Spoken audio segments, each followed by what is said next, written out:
Buenos días a todos, bienvenidos al seminario de Listeria monocytogenes, un patógeno emergente inusual. Bueno, esto es un seminario organizado por el Máster Internacional en Tecnología de los Alimentos, que es un máster que organiza la Universidad de Parma en conjunto con la Universidad de Buenos Aires, con la Facultad de Agronomía de la UBA. Es un máster que empezó en el 2008 y ya tiene varios años, ya se graduaron, ya terminaron el máster alrededor de 2.000 profesionales de Argentina y de toda Latinoamérica. Este año, el 9 de mayo, empieza una nueva edición para Argentina y para Latinoamérica. Es un máster que se cursa en forma a distancia, sincrónica, interactiva, a través de esta plataforma Zoom. Así que las inscripciones están abiertas, ya hay un número importante de inscritos, así que todo lo que están interesados en el máster puede ya pedir información y poder inscribirse lo antes posible. Bueno, hoy con nosotros está la doctora Valentina Bernini, que dará este seminario, que además es la directora del máster, así que es un honor para nosotros que la directora del máster esté acá con nosotros y dé este seminario y todos ustedes puedan conocerla.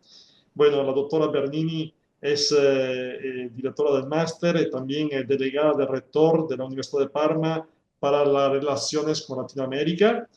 Ella es microbióloga agroalimentaria del Departamento de Ciencia Alimentaria y Farmacéutica de la Universidad de Parma, donde se recibió y también tiene un doctorado en Ciencia y Tecnología de los Hacia el Alimentos. menú y la traducción e interpretación. Sus principales temas de investigación son Estoy la armando el audio, biología Andrés. láctea, la caracterización de bacterias lácticas, la fermentación lácticas para la recuperación y valorización de residuos y subproductos agroindustriales, el estudio de comportamiento de microorganismos patógenos y alterantes en alimentos y procesos productivos y la validación microbiológicas de productos y procesos. Bueno, le agradezco muchísimo a la doctora Valentina Bernini por haber aceptado de dar este seminario con nosotros. Le doy la palabra. Ahí, como usted sabe, hay un botón de interpretación para escuchar el seminario en español. Tiene que ir, clicar en este botón e ir al canal español.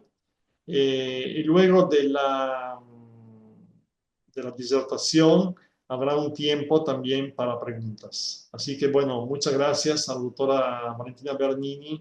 Le dejo la palabra.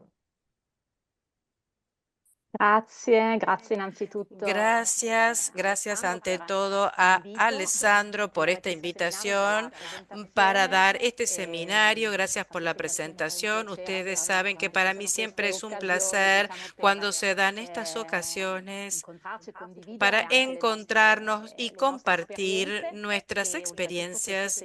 Además, este seminario es un tema que es importante para mí porque signó el inicio de mi aventura como investigadora. Porque durante mi tesis para recibirme empecé a trabajar con esta bacteria.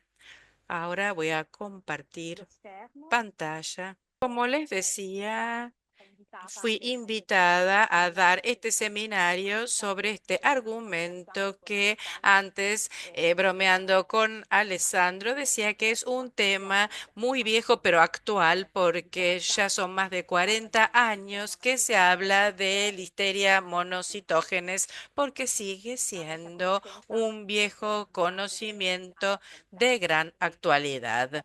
Hoy quería junto con ustedes hacer un panorama, dar un panorama de lo que es ante todo son las enfermedades zoonóticas y el sistema de vigilancia en la Unión Europea, focalizándonos obviamente principalmente sobre los aspectos de seguridad alimentaria y lo que es la situación en la Unión Europea respecto de la listeria y la listeriosis. Vamos a ver un poco cuáles son las principales características de este microorganismo y cuáles son los instrumentos, las herramientas que tenemos a disposición para el control y en particular para enfocar el estudio de este microorganismo, enfoque que se torna útil luego para los sistemas de vigilancia que vamos a ver. Haciendo esta panorámica, partimos viendo lo que fue transcripto en el último informe de EPSA y del ACDC.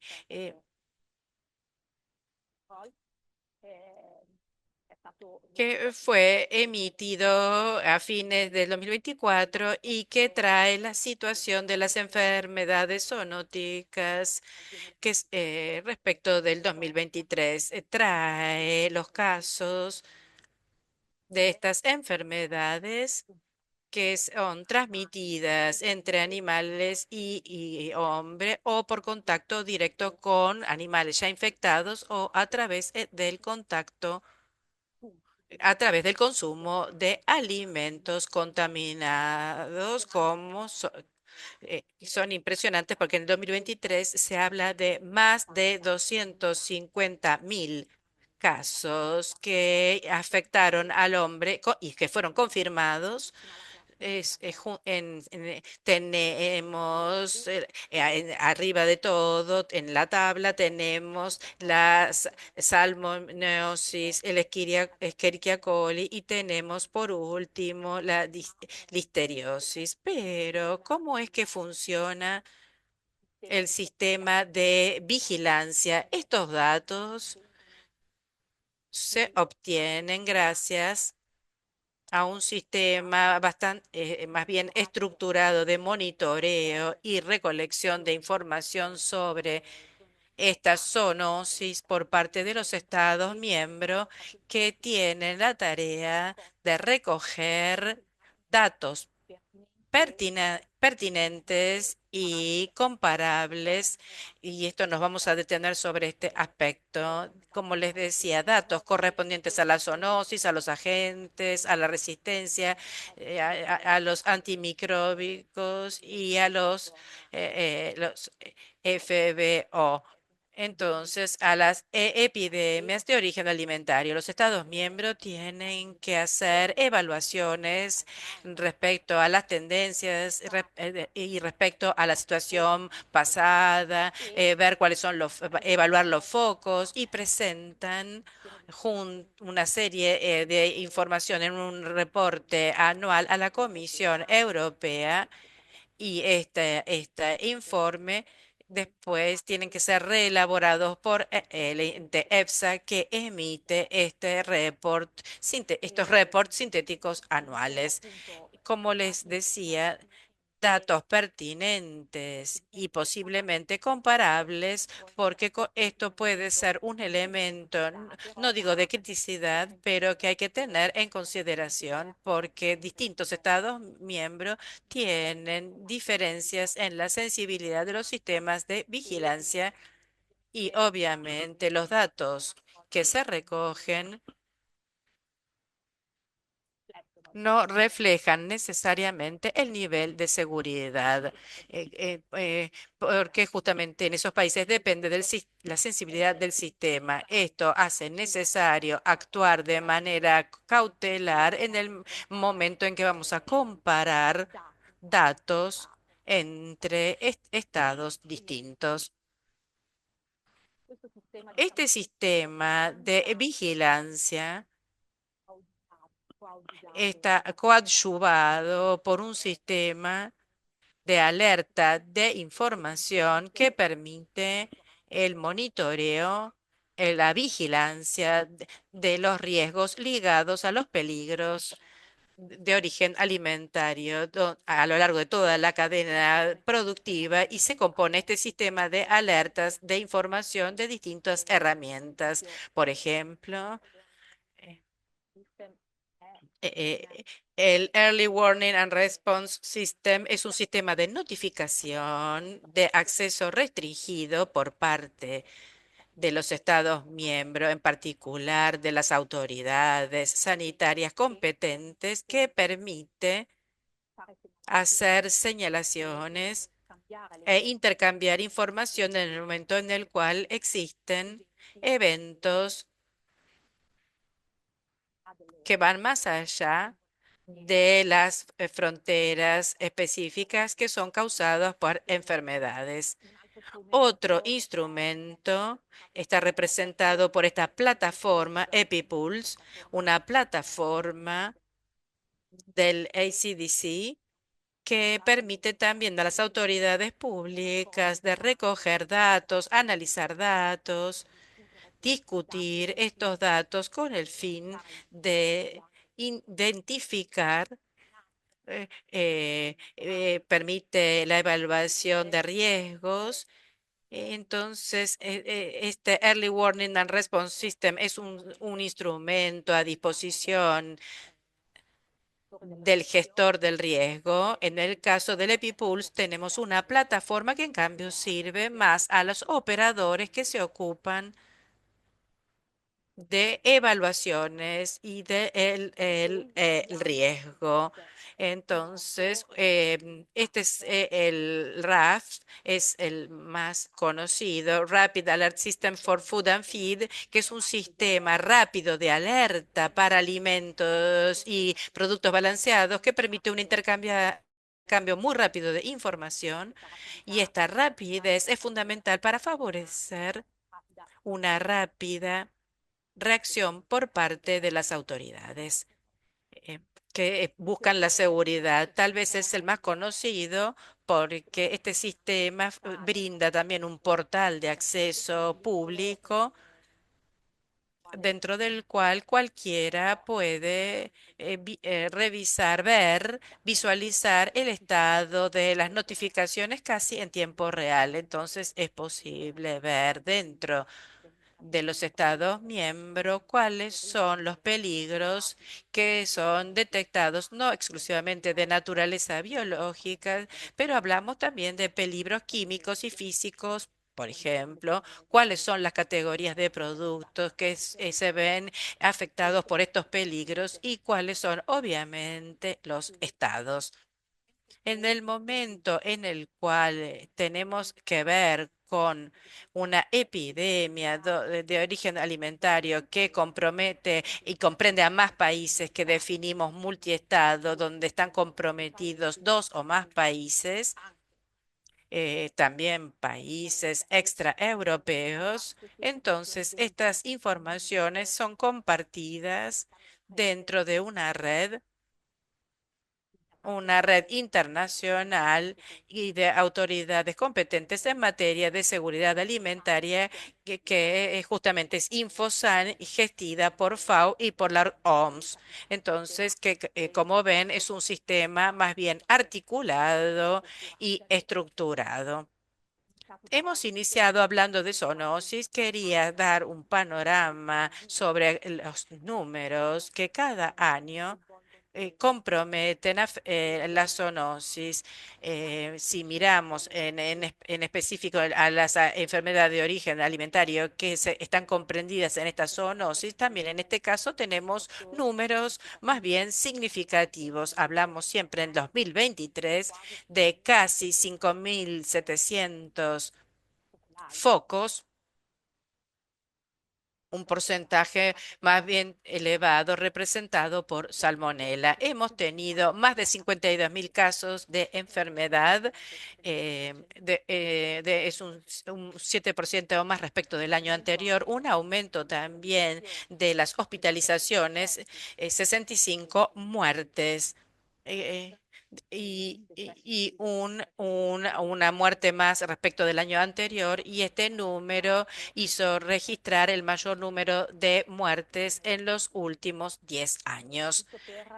Precisamente para completar un poco el cuadro de la situación, y solo para reflexionar sobre el hecho de que estas enfermedades tienen un impacto obviamente sobre la salud y los sistemas productivos, una pérdida de productividad muy elevada con consiguientes elevadísimos gastos sanitarios, pérdida de la facturación de las empresas y en efecto indirectos.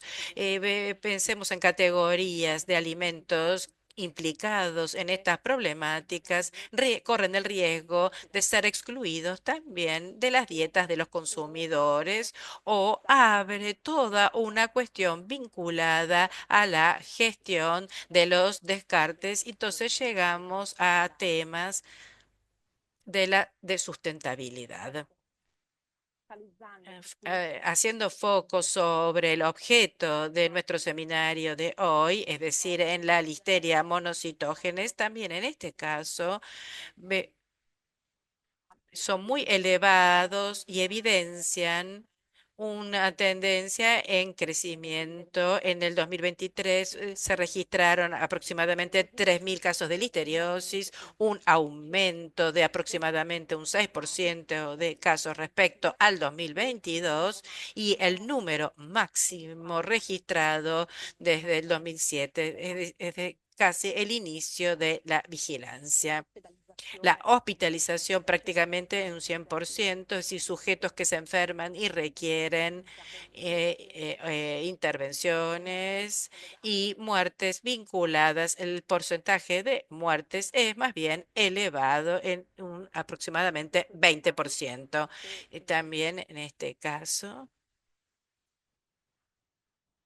concentramos la atención sobre el outbreaks vinculados con el consumo de alimentos. Vemos cómo en realidad el número 19 epidemias de origen alimentario que comprometieron a la listeria es irrisorio respecto al número de outbreaks que se registraron, un porcentaje inferior al 0%. Es poco superior, disculpen, al 0%, pero hemos registrado, por ejemplo, un número elevadísimo de muertes. Uno dice 65, es un porcentaje bastante elevado. Entonces, pocas epidemias, pocos focos, pero un número importante de casos y un número aún más importante de muertes. Entonces, que esto indica que esta enfermedad, cuando está asociada al consumo de alimentos contaminados, se refiere sobre todo al consumo de estos alimentos a nivel familiar, no tanto en ocasión de eventos que comprenden comunidades más numerosas y significativas.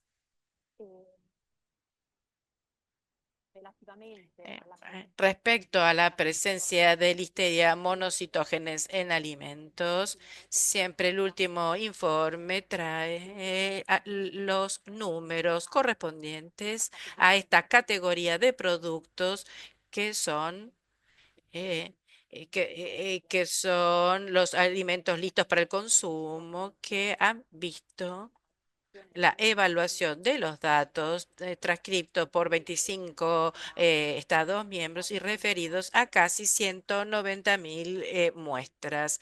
Entonces, análisis, la ricerca de este microorganismo en las muestras, en los alimentos a nivel de la distribución y también a nivel de producción.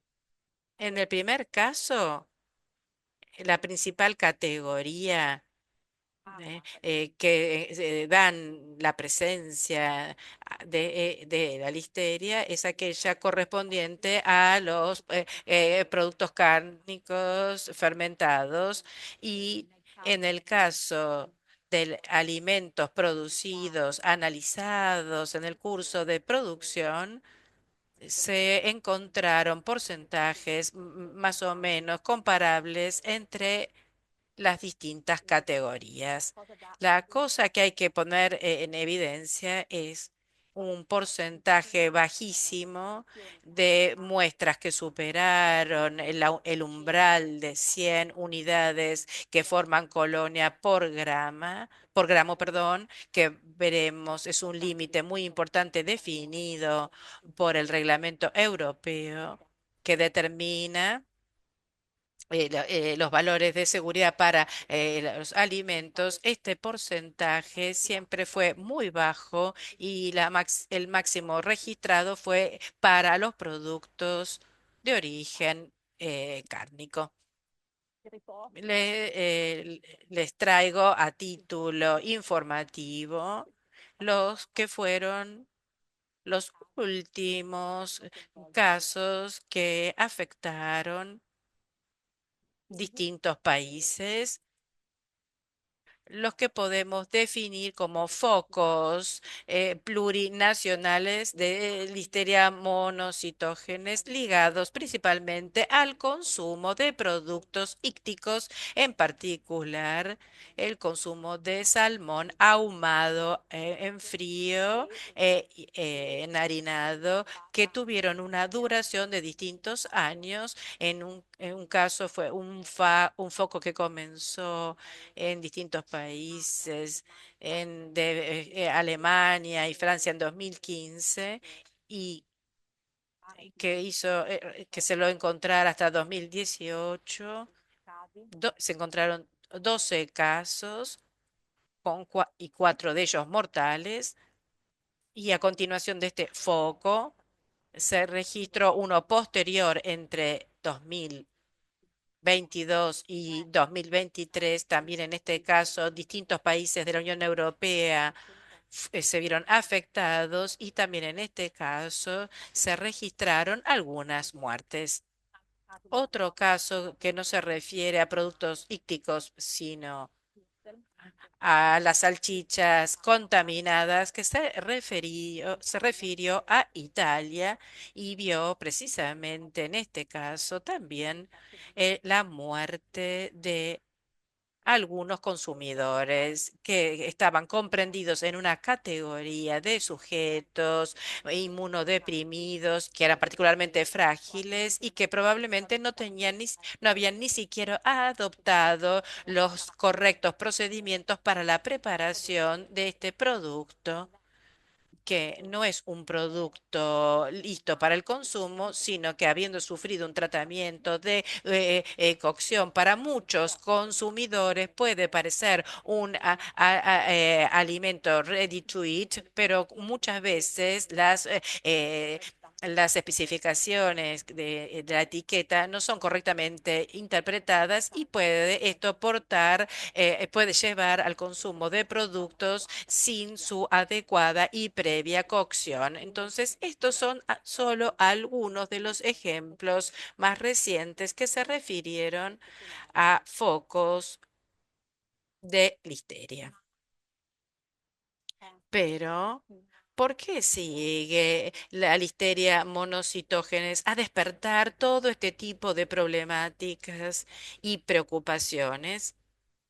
Aquí quería traer el título de lo que fue un artículo científico de 2007, de donde indicaba había sido eh, lo que podemos considerar un patógeno modelo que cumple casi 100 años. No es que antes no existiera, sino que su primer aislamiento se remonta a 1926 por mano de Murray, que fue este bacteriólogo canadiense.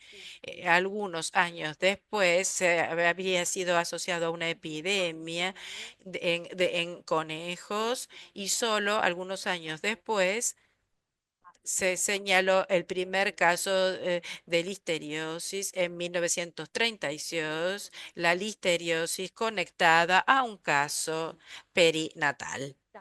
De aquí hasta 1960 son transcriptos. En realidad, pocas señalaciones, pero tenemos que pensar que las señalaciones, la vigilancia, la trazabilidad son sistemas más bien complejos, estructurados y requieren sobre todo métodos para la detección de estos microorganismos. Los instrumentos que tenemos a disposición no son comparables a los instrumentos de aquella época, entonces no significa que antes no existieran los casos, pero solo en los años 80 y en particular en 1983 se asocia por primera vez esta enfermedad, la listeriosis, al consumo de alimentos contaminados.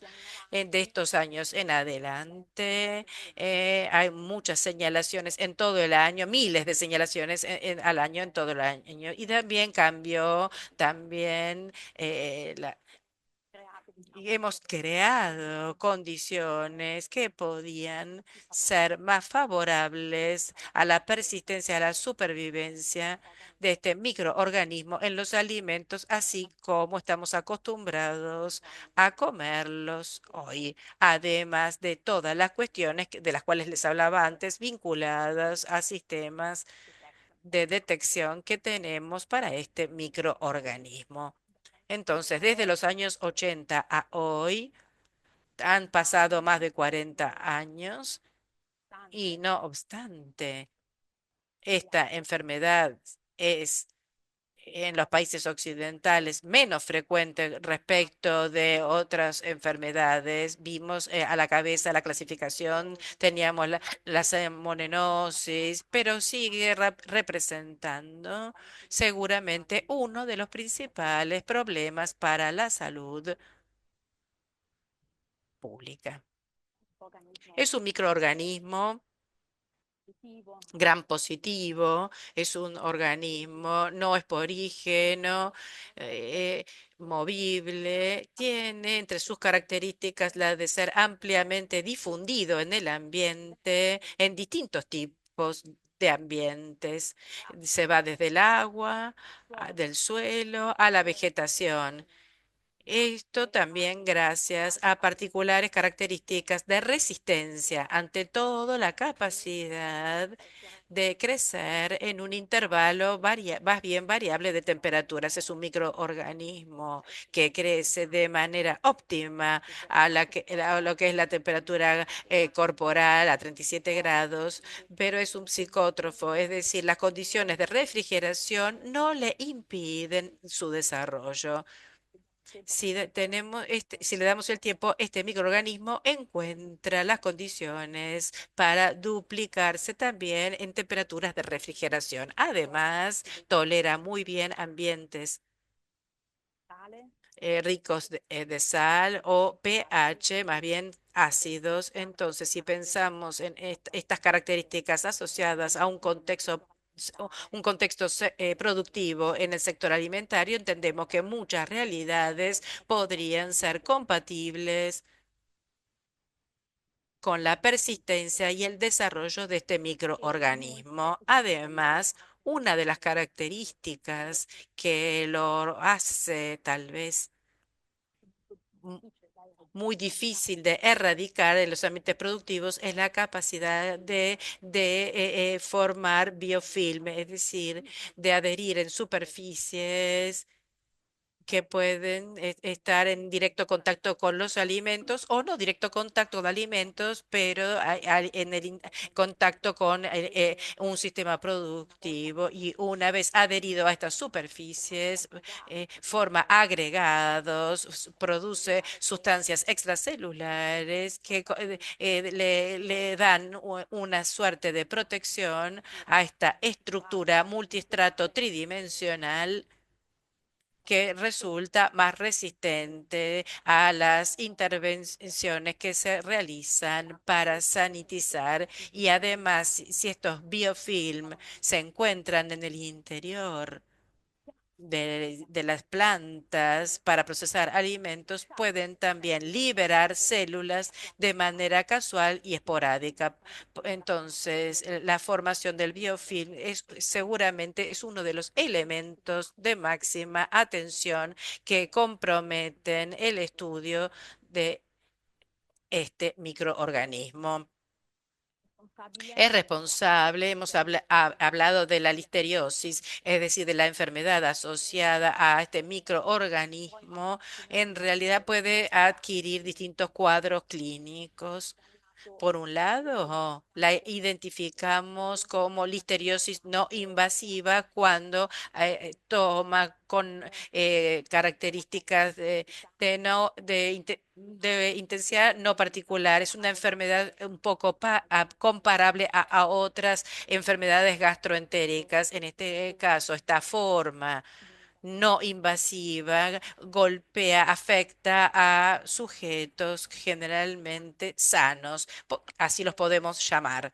La forma que despierta, en cambio, preocupación para las autoridades sanitarias es esta otra forma invasiva que lleva a tener cuadros clínicos más bien severos porque hay sepsis, hay meningitis. En las mujeres embarazadas puede haber también invasión a continuación al afectar los tejidos, puede afectar también a la placenta y al feto.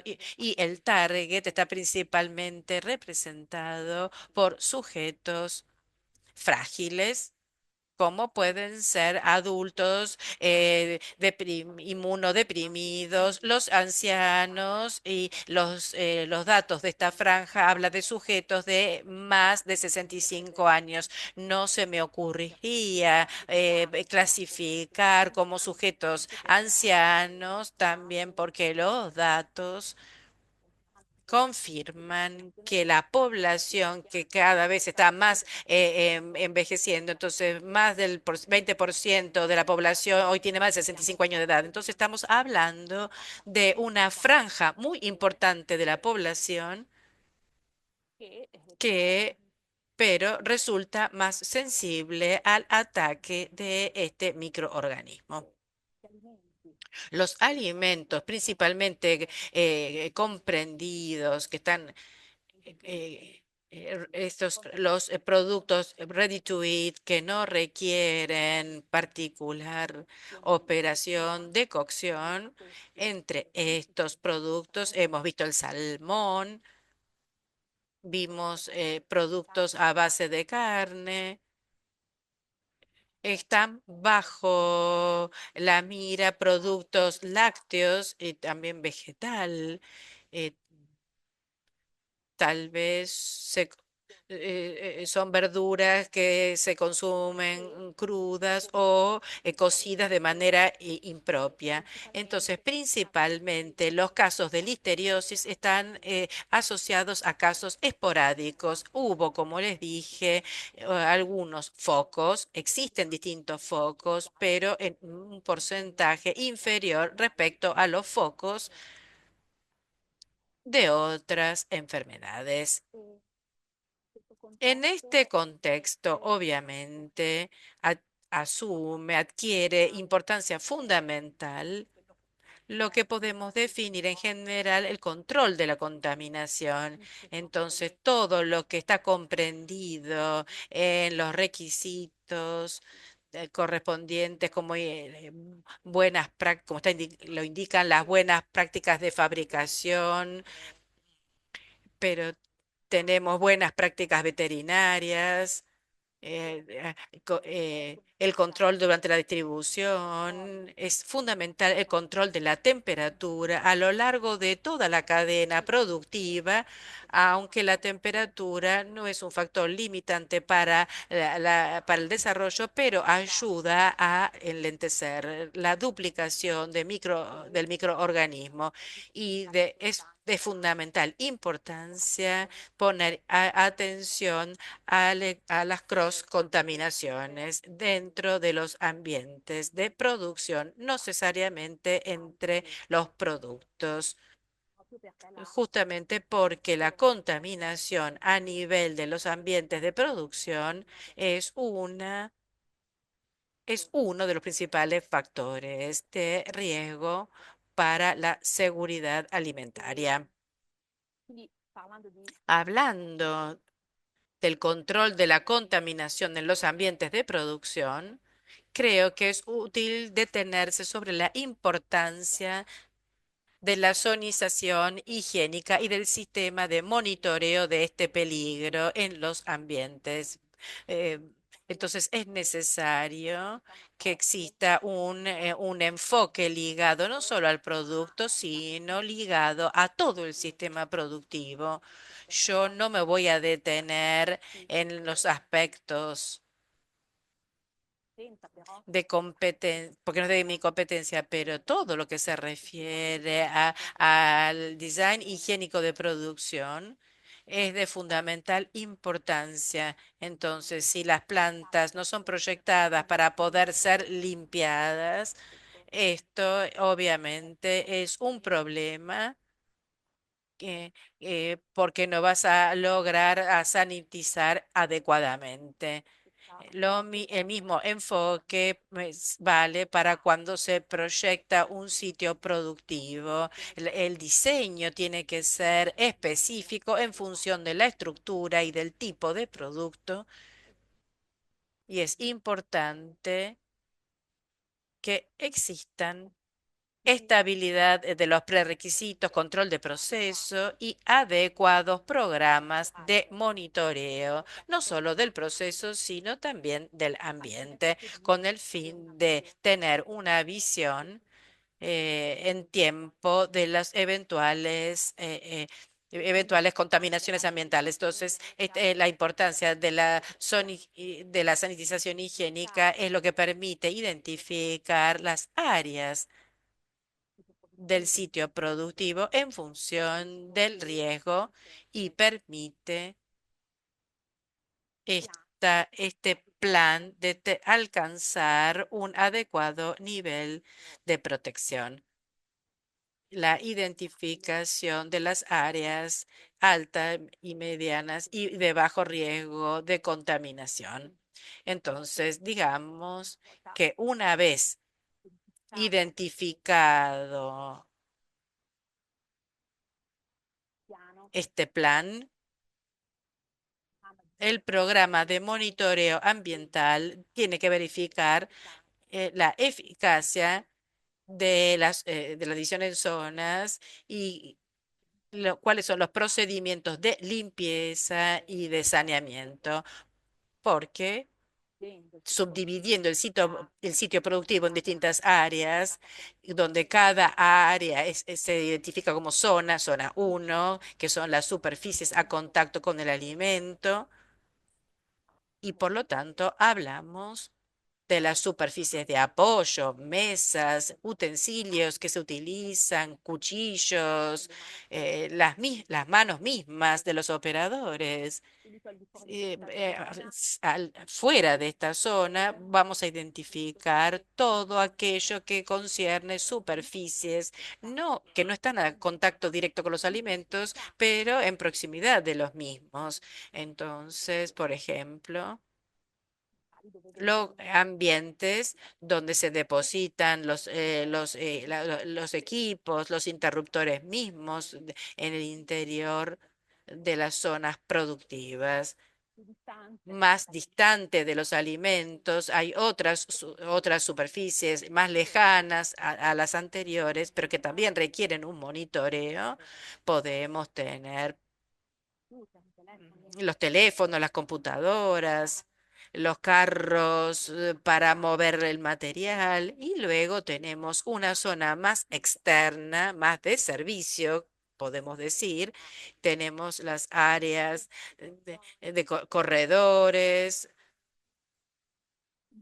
El monitoreo es fundamental de todas estas áreas porque en el momento en el cual em, hay que, con monitoreos distintos, pero en el momento en el cual tuviéramos que encontrar y elevar la presencia de listeria en la zona 3 o en la zona 4, es el primer timbre de alarma correspondiente al ingreso de este peligro en el sitio de producción. Entonces, como primer signo de contaminación. Pero en el momento en cual lo encontramos en las zonas 1 y 2, significa que tenemos una posible presencia también en el producto y esto requeriría intervenir con acciones correctoras inmediatas. Un plan de monitoreo estructurado de manera apropiada permite, no digo prevenir, pero si es posible prevenir la contaminación, pero evitar que ésta llegue efectivamente en las zonas a contacto, a estrecho contacto con el producto. Cuando hablamos de control de la contaminación, tenemos todo lo que se refiere a las tecnologías que juegan a nuestro favor y el enfoque es el de combinar estas tecnologías, el enfoque de las hard technologies, porque podemos tener distintas condiciones en la fase de producción y conservación de los alimentos. La listeria puede estar en estado fisiológico distinto en algunas condiciones, puede llegar también a dar daños. Entonces, el enfoque ideal es el de actuar con tecnologías que van a actuar sobre características distintas de la célula, de manera de tener un efecto en cadena, en cascada. Y por eso hay que tener en cuenta que también en este caso de los instrumentos que tenemos a disposición que están ligados más estrechamente con el producto, con los parámetros que caracterizan al producto y que nos permiten inhibir el desarrollo del microorganismo, como pueden ser la temperatura del agua, el pH,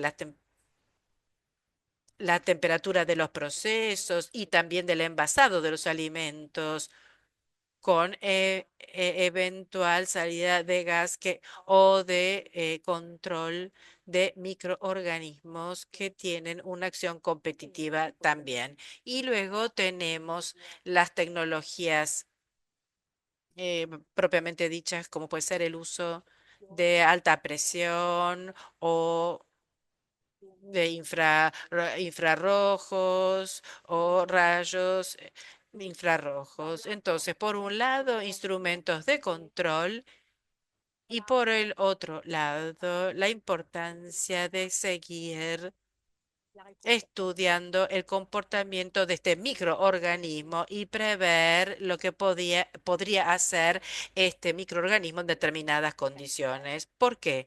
Porque con frecuencia la cross-contaminación, que es considerada una de las principales causas de focos, no compromete necesariamente números elevados de células, pero se torna de fundamental importancia entender si estas células son capaces o no de desarrollarse en el producto dentro del cual se encuentran. Mencionaba antes el hecho de que dentro de la Unión Europea tenemos este reglamento, que es el reglamento 2073 de 2005, en mérito a los criterios microbiológicos aplicables a productos alimentarios que define en particular para la listeria límites para la seguridad diferentes según que el producto sea un producto en grado de soportar o no el crecimiento del microorganismo. En el momento en el cual tenemos un producto que tiene un pH inferior a 4,4 o tenemos un pH mayor A5 y una actividad, en este caso de las condiciones, es una actividad inferior igual a 0,94, tenemos condiciones que no favorecen el desarrollo. Todos los otros casos, la listeria podría desarrollarse. Se torna responsabilidad del operador del sector alimentario demostrar eventualmente que la listeria monocitógenes, aun cuando subsisten estas condiciones que acabo de indicar, no está en grado de crecer. Se encuentra en un alimento que no soporta su desarrollo. El reglamento es el reglamento mismo que en el anexo 2 indica cuáles son los instrumentos a disposición del operador del sector alimentario para entender en qué categoría hacer comprender ese alimento. Y esto está indicado en los modelos predictivos y en estas pruebas para determinar la capacidad del microorganismo de desarrollarse. Estas pruebas, entonces, son aquellas que definimos como challenge test microbiológicos. Los modelos predictivos son instrumentos muy útiles y muy simples para utilizar. Se basan sobre el hecho de que si nosotros observamos el comportamiento de determinados microorganismos en función de distintos factores y también con el variar de estos factores es posible construir relaciones matemáticas que explican el fenómeno. Entonces, estas ecuaciones, estos modelos se vuelven un instrumento útil para entender qué hace el microorganismo en presencia de condiciones ambientales simples. Entonces, se supone que comportamientos microbiológicos, al repetirse las condiciones, se repiten de manera análoga. Entonces, el operador del sector alimentario tiene a disposición distintos instrumentos y plataformas y software dentro del cual pueden simular cuáles serían las condiciones del escenario que le interesa ver si el microorganismo target, es decir, la listeria, puede encontrar condiciones para crecer o no.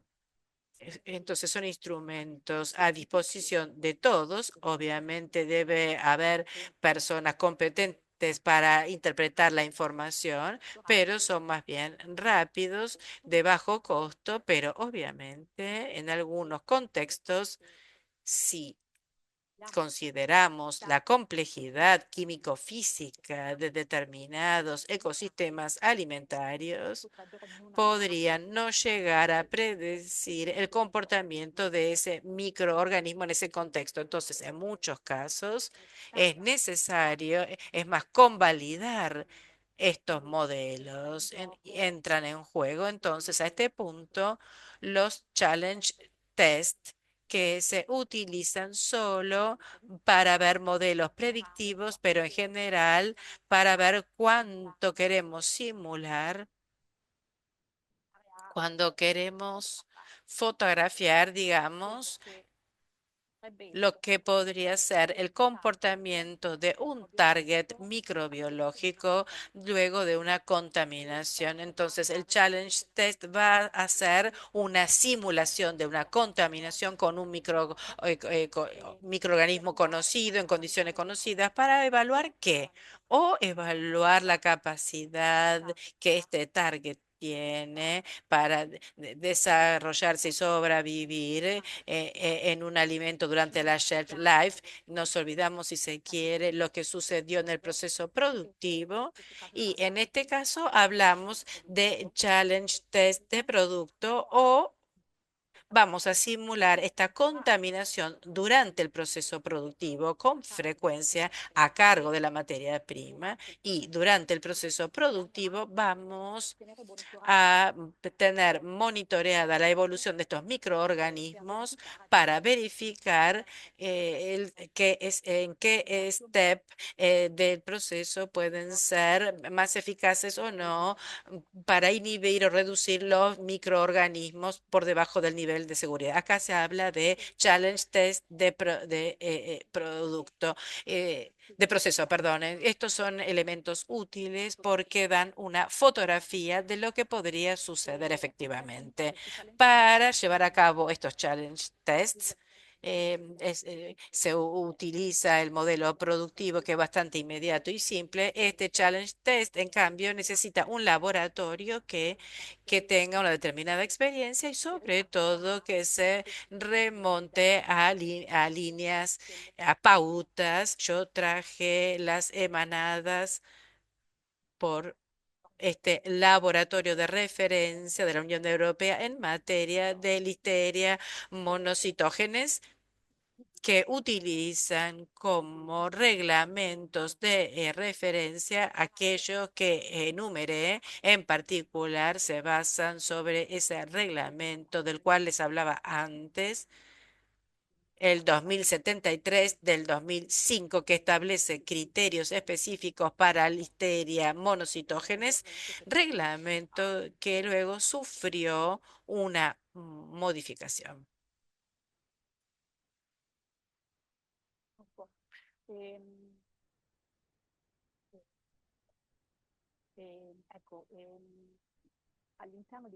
Dentro de esta pauta se indican los steps que hay que seguir cuando se hacen estos estudios de shelf life para determinar que el potencial de crecimiento de Listeria monocitógenes, es decir, la que podemos definir como la concentración máxima que este microorganismo alcanza durante el challenge test y ver la diferencia entre estas dos concentraciones. Esta diferencia de concentración, si es superior a medio logaritmo, hace reentrar el alimento en esta categoría definida por el reglamento de 2073 como alimentos ready to eat para hacer morir el crecimiento con disminución del tiempo de observación.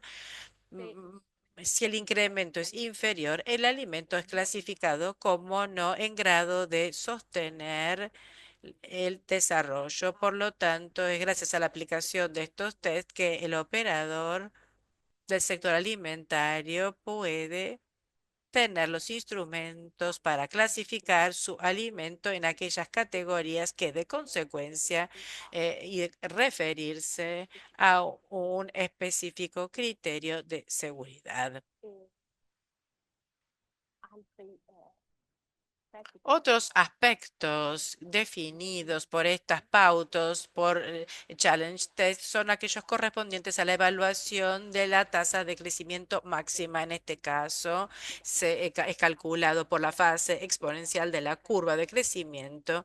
Aquí traje una cinética de crecimiento que se aproxima a la fase exponencial a una recta que es fundamentalmente la tangente reflejo de la curva, y así se obtiene esta tasa de crecimiento que es fundamentalmente el coeficiente angular y la pendiente de esta recta. Esto para ver cuáles son los dos enfoques, el estudio exponencial o el crecimiento de tasa de crecimiento máximo. ¿Qué nos dicen estas pautas? Nos dicen que sería oportuno utilizar distintos lotes, al menos dos cepas, sobre todo si se tiene que calcular el potencial de crecimiento. Se tienen que estandarizar las condiciones en las cuales se revitalizan estos organismos. Hay que tener un cultivo a nivel inóculo. Tendemos obviamente a pensar a la temperatura de conservación en el clásico intervalo entre 0 y 4 grados, pero en realidad los datos ya evidencian cómo la temperatura real está en un intervalo entre 7 a 10 porque la cadena del frío no se mantiene y es fundamental para el monitoreo de los parámetros que caracterizan el alimento, los parámetros químicos físicos, pero también microbiológicos con el fin de discutir estos parámetros, cuáles son las observaciones hechas sobre el comportamiento observado. Para traerles rápidamente un ejemplo de una aplicación de estos challenge test, en este caso, una contribución a la evaluación del riesgo asociado a la presencia de listeria monocitógenas con algunas realidades productivas de algunos quesos. Acá traigo el queso, el gorgonzola, que de tipo Roquefort, que se produce en el norte de una región del norte de Italia. Tiene una particularidad dada por el hecho de que de esporas funginas eh, que se dan durante el estacionamiento, que prevé que se hagan orificios en estos moldes y hay ingreso de oxígeno y a través del metabolismo llevan a aumentar el pH. Cambia completamente la característica de este producto que puede volverse un terreno más favorable para el desarrollo de determinados microfloras contaminantes y considerando las características de las cuales hablábamos de particular adaptabilidad y resistencia, puede existir la contaminación a nivel de la superficie también de listeria monocitógenes, contaminación se presenta en la superficie porque la leche es una leche pasteurizada y a través de este estudio, por ejemplo, se quiso entender y hacer objetiva el aporte de las operaciones de corte y de porciones de estos quesos al arrastre y a la contaminación de la pasta del queso, que es la parte que es comestible. Entonces, es un challenge test que llevó a contaminar de manera artificial la superficie de un número significativo de muestras de quesos que luego fueron sometidos a distintas operaciones de corte que simulaban las que son operaciones hechas a nivel industrial y fue hecho llevó a cuantificar el porcentaje de muestras sujetas a contaminación luego del corte. Esta, con esta, con esta contaminación de la superficie es importantísimo el control de esta contaminación, donde no es posible completamente erradicar porque en ambientes productivos es muy difícil erradicar y es fundamental mantenerla bajo control. Otra aplicación de un challenge test correspondiente a un caso más reciente en los últimos años, a continuación de una notificación eh, en la búfala, en la mozzarella de búfala de la zona de Componia, a continuación de la cual el consorcio quiso evaluar a través de una serie de challenge tests los que podían ser las dinámicas de contaminación del producto por contacto a través de fluidos que intervienen en las fases del proceso productivo, como pueden ser la salmuera utilizada, o el agua de enfriamiento, o el líquido de gobierno dentro del cual se contiene el producto durante la shelf life. Estos son dos ejemplos de aplicaciones, pero en este caso también es necesario ver cómo escenarios de challenge tests diseñados a propósito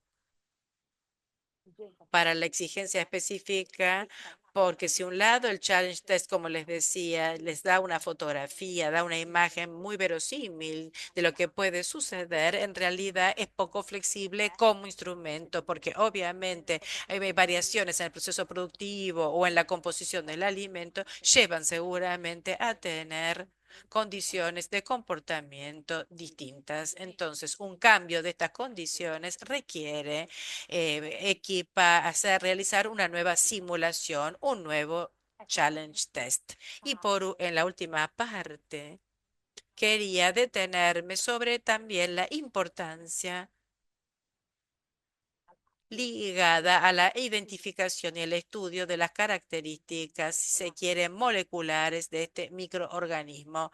La identificación hay que identificarla y confirmar o no la presencia y es de fundamental importancia, pero adquieren importancia cada vez más los estudios ligados a la caracterización y el hecho de entender si las cepas de listeria que estudiamos en los ambientes productivos son las mismas, se diversifican y, y hacer estudios también a nivel del genoma, es decir, entender en qué cosas se están diversificando estos microorganismos. Hay aquí también un estudio más bien importante que llevó a analizar distintas cepas de Listeria monocitógenes aislados de distintos ambientes, del ambiente de producción, permitió a través de la caracterización individualizar, detectar clúster, agrupaciones dentro de las cuales confluían estos microorganismos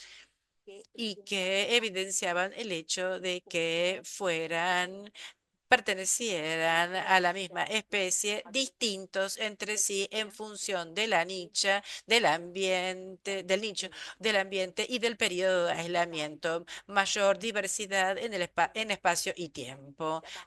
Las cepas se adaptan a específicos nichos y esta adaptación los puede llevar a asumir características particulares que luego emergen y nosotros tenemos la posibilidad de tener a disposición los datos de los genomas de estos microorganismos porque estos datos evidencian entre estas distintas cepas también grupos de genes distintos.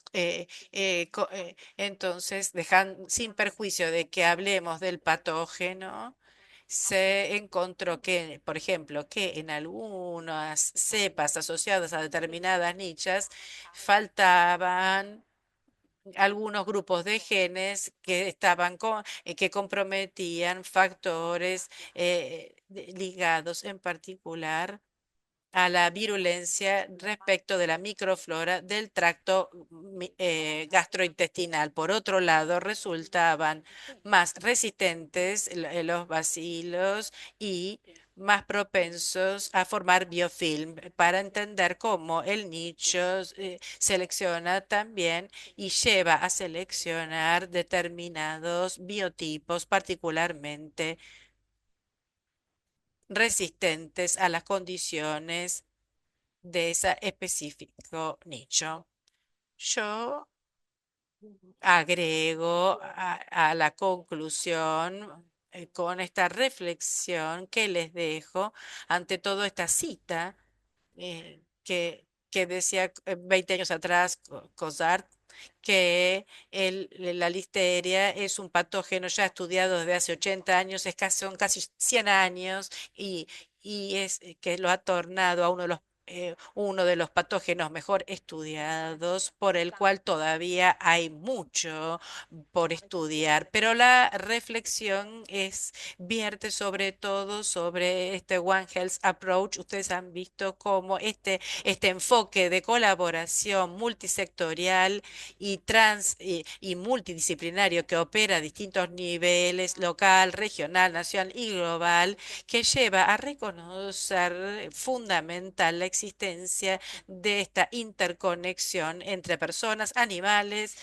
con el ambiente y por lo tanto se basa sobre el principio de que la salud del hombre está estrechamente ligada a la salud de los animales y del ambiente en el cual vivimos de manera común y que combinando precisamente datos epidemiológicos vinculados al hombre, a los animales, a alimentos, con datos de genotipización, por ejemplo, todo este conocimiento unido ayuda a comprender la ecología de este patógeno en las distintas fases de la cadena alimentaria y puede dar, y este enfoque puede dar un aporte más que significativo para mejorar también todo lo que concierne la investigación de estos focos de listeria. Con esto concluyo y les agradezco su atención. Espero si me, me detuve y profundicé, es un argumento que me hace hablar más de lo debido y no sé si queda espacio para preguntas, si las hay. Muchas gracias.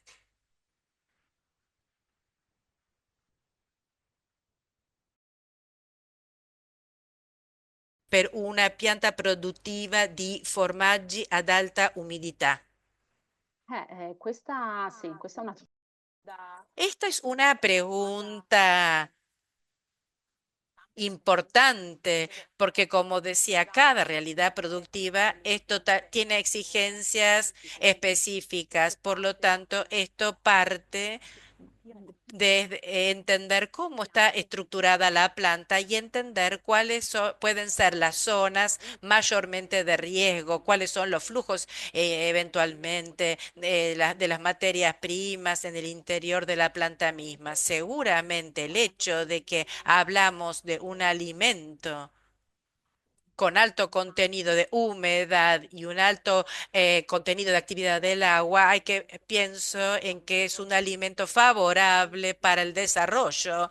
Entonces, es de fundamental importancia en este caso que la contaminación obviamente no llegue a contacto con el producto porque encontraría probablemente las condiciones para desarrollarse.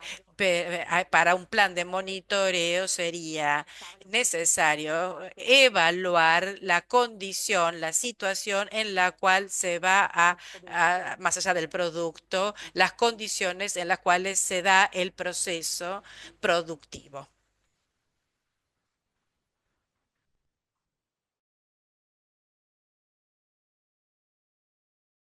Casi di listeria che provengono da cattive prassi durante la produzione degli ortaggi, mi riferisco a contaminazioni nella produzione primaria di prodotti freschi. ehm, Sí, no traje casos vinculados a vegetales, pero hubo casos, me acuerdo uno asociado al melón. No pasaron muchísimos años, pero ya pasaron algunos años de esto y seguramente también esta es la difusión ambiental de este microorganismo, efectivamente también la contaminación de las aguas.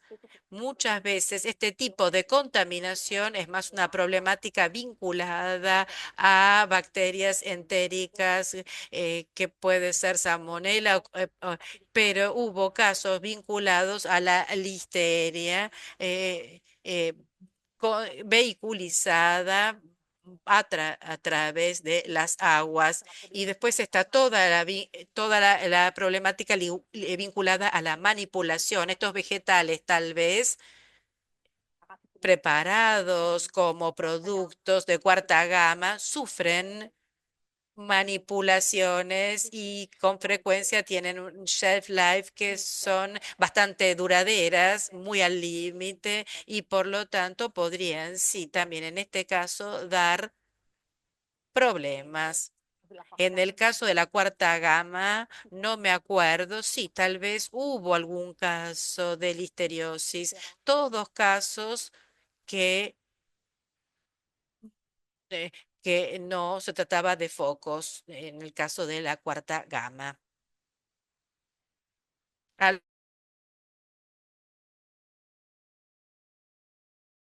di biofilm di listeria. allora il problema del biofilm è che nel momento in cui il biofilm Es que una vez que se ha formado, es muy difícil erradicarlo. Entonces, Usciamo un po' no, las cosas que le digo salen un poco del ámbito de mi competencia, pero las he adquirido procesando y elaborando con ingenieros que se dedican al diseño higiénico de las instalaciones, de las plantas destinadas a la producción de alimentos. Y por lo tanto, yo creo que partir de de un buen diseño de una planta es ya una estrategia seguramente positiva, porque desde el momento en que tenemos una planta que no se puede limpiar o un material que hemos utilizado, pensemos en madera, en algunas realidades productivas donde tienen que ver con el estacionamiento. Hay situaciones en las cuales se utiliza todavía materiales que no son fácilmente sanitizables. Entonces, erradicar un biofilm que tiene un material que tiene esta porosidad seguramente es problemático, pero una vez que ya se ha formado esta película, la listeria también está protegida por los sanitizantes que utilizamos. El hecho entonces de utilizar concentraciones mayores o cantidades mayores no siempre resulta eficaz.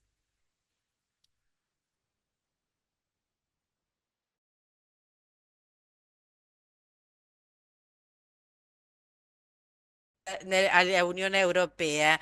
Recentemente un cliente ha richiesto l'analisi di listeria e secondo me, secondo il mio parere, non sarebbe necessario tenendo conto delle caratteristiche del miele. Mi sbaglio?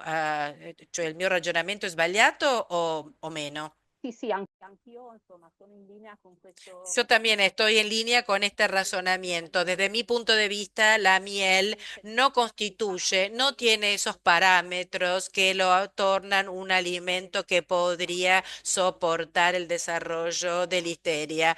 No sé si esta solicitud requiere de esta suerte de alerta que tenemos dentro de la Unión Europea que deriva de los datos que les mostré, porque hubo durante los años esta continua tendencia de incremento, de aumento de listeriosis que llevó a registrar, como les decía, mayor casos desde que surgió la vigilancia. Y esto llevó a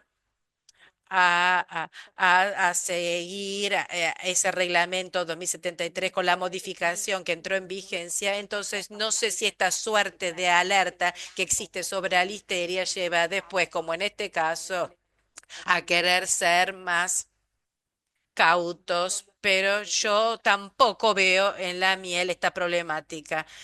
De, pero seguramente hay que tener cuidado con el botulismo infantil en el sentido de que se debe a la ingesta eventual de estas esporas que germinan en el gastrointestinal y prácticamente en recién nacidos, cuando la miel está asociado a casos, a infección alimentaria. Yo estoy en línea con este razonamiento que usted hizo en su pregunta. Processo di produzione del gelato artigianale. Che accorgimenti, a parte del BPM, si devono tenere conto? allora nel caso sì, questo insomma, un atto artigianale che El helado artesanal, como otros productos, seguramente con todo lo que tiene que ver con prerequisitos, pero también en este caso, todo lo que tiene que concierne la limpieza y sanitización de las instalaciones utilizadas en las contaminaciones cruzadas que se pueden dar en el uso de instrumentos en una realidad que puede no ser la industrial, sino la artesanal. Entonces hay que tener bajo control el tema de las contaminaciones cruzadas.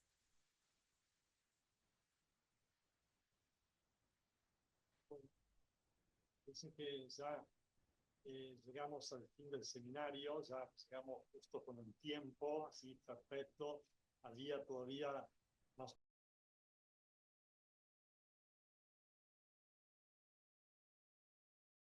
Más de lo que No, la tenía que verdad hablar, que así que le queremos agradecer muchísimo a la doctora Valentina Bernini por el seminario, por toda la información que nos pudo dar, muy profunda, muy interesante, un tema muy interesante. De hecho, hemos tenido una convocatoria muy importante con más de 100 participantes. Estábamos también en YouTube, así que los que no pudieron ingresar en la plataforma pudieron seguirlo en YouTube.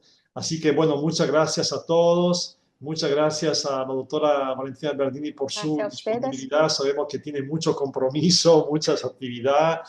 como Y todos. bueno, eh, hoy está disponible en YouTube también es el seminario para quien lo quiere ver. Y después, los próximos días, estará disponible en el canal Mita TV, que no sé si lo conoce, pero es un canal del Mita, Mita TV, así se llama, y ahí encuentran todo nuestro seminario, todas nuestras entrevistas que estamos haciendo. Así que bueno, agradezco a todos la participación y en particular a la doctora Valentina Bernini, también a la traductora Claudia Montefiore. Los saludos a todos. Les recuerdo que el máster, la nueva edición del máster empieza el 9 de mayo y la inscripción está abierta. Así que todos los que están interesados pueden puede pedir información al mail de promoción MITA, promoción@mita.ar, ahí puede pedir información. Bueno, muchas gracias a todos, muchas gracias a Valentina, nos veremos pronto.